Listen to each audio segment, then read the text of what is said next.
स्वागत है आपका यूट्यूब चैनल यारमनी क्लासेस में। आज हम देख रहे हैं अंग्रेजों द्वारा जो समय समय पर कंपनी को रेगुलेट करने के लिए जो तरह तरह के एक्ट लाए गए थे उसको आज हम स्टार्ट कर रहे हैं। तो पहला जो एक्ट आया था 1773 का रेगुलेटिंग एक्ट। अच्छा, रेगुलेटिंग एक्ट इसको क्यों बोलते हैं? क्योंकि कंपनी को इसके द्वारा, इसमें जो नियम दिए गए थे इसके द्वारा रेगुलेट किया जाता था। रेगुलेट मीन्स कि उसका संचालन कैसे होगा, कंपनी कैसे व्यापार करेगी, कैसे ट्रेड करेगी, कि क्या उसके कैसे मैनेजमेंट देखा जाएगा। तो उसके लिए इसको रेगुलेट करने के लिए 1773 का पहला जो है एक्ट लाया गया।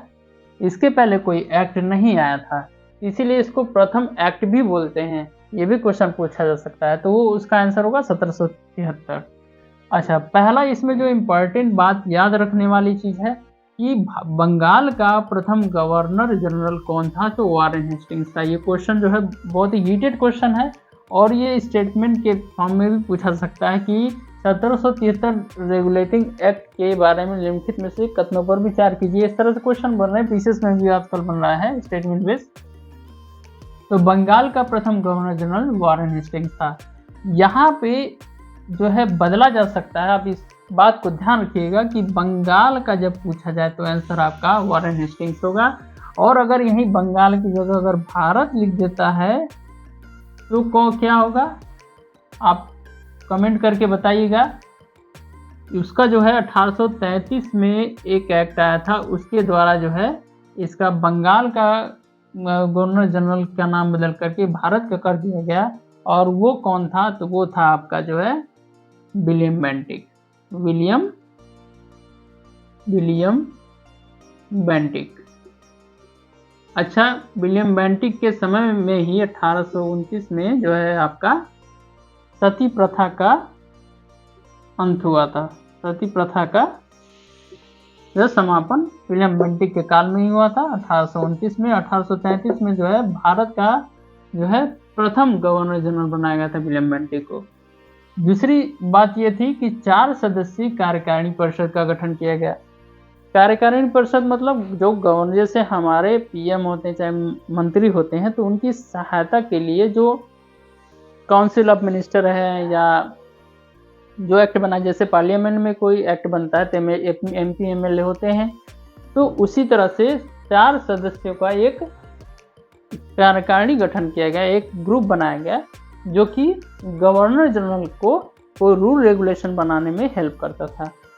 थर्ड बात इसमें इम्पोर्टेंट क्या थी कि कलकत्ता में एक सुप्रीम कोर्ट की स्थापना हुई।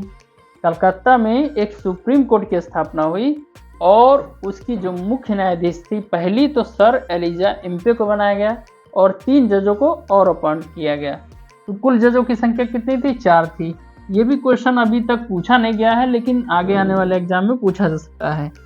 चौथी बात क्या थी कि बम्बई और मद्रास की जो प्रेसिडेंसियां थी, बम्बई और मद्रास में जो भी रूल रेगुलेशन बनाया जाना था, अब 1773 के बाद जो है इनका रूल रेगुलेशन भी कहाँ बनने लगा? ये भी कलकत्ता में बनने लगा, जो कि वारेन हेस्टिंग्स यानी गवर्नर जनरल द्वारा बनाया जाना था। नेक्स्ट जो है 1784 का एक्ट हम देखेंगे और वो अगले स्लाइड पे हम देखते हैं। East India act 1784। इसमें कुछ मुख्य बातें जान लेते हैं। पहला है कि कंपनी का व्यापारिक एवं राजनीतिक जो मामला था, व्यापारिक यानी कि जो व्यापार करते थे, ट्रेड करते थे, और राजनीतिक मतलब पॉलिटिकल कार्य। राजनीतिक मतलब पॉलिटिकल कार्य जैसे कि शासन चलाना, ये जो है इन कार्यों को अलग अलग कर दिया गया। इसको अलग अलग जो है सदस्य देखने लगे। कमेटी बनाई गई थी तो अलग अलग सदस्य इसको देखते थे। एक होता था कोर्ट ऑफ डायरेक्टर और एक होता था जो है बोर्ड ऑफ कंट्रोल। तो कोर्ट ऑफ डायरेक्टर तो पहले से था, लेकिन बोर्ड ऑफ कंट्रोल का गठन किया गया। इसमें जो दूसरी मुख्य बात है, बोर्ड ऑफ कंट्रोल की स्थापना हुई। ये जो है राजनीतिक मामलों के लिए जो है कार्य करती थी। और इसके लिए क्या था? व्यापारिक मामलों के लिए कोर्ट ऑफ डायरेक्टर बनाया गया। कोर्ट ऑफ डायरेक्टर क्या होता है? सी कोर्ट ऑफ डायरेक्टर। इसमें क्या आ रहा है? सी पहले आ रहा है, कैश ऑन डिलीवरी।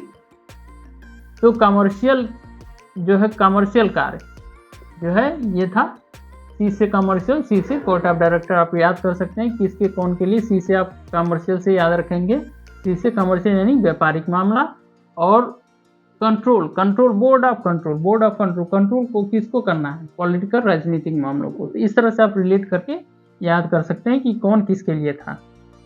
तो इसमें जो है बोर्ड ऑफ कंट्रोल की स्थापना हुई। थर्ड क्या बात थी कि कार्यकारिणी परिषद की संख्या जो कि 1773 में 4 सदस्य बनाई गई थी, उसको जो है रिड्यूस करके, उसको कम करके 3 सदस्य जो है कार्यकारिणी परिषद का गठन किया गया।